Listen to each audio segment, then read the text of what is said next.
I ran into this last week. Here's what fixed it for me. If you're looking to unlink a bank account on Saxo Bank, follow these simple steps. Step 1. Log into your account. Start by logging into your Saxo Bank account using your credentials. Make sure you have access to the account you want to unlink.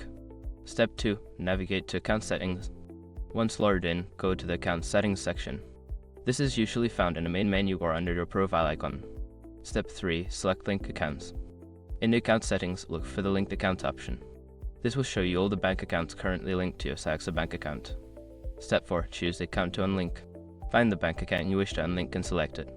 There should be an option to unlink or remove next to the account details.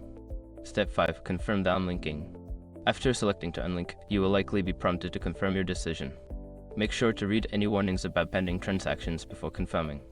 If you have any pending transactions, you might want to wait before unlinking to avoid any issues. Happy banking!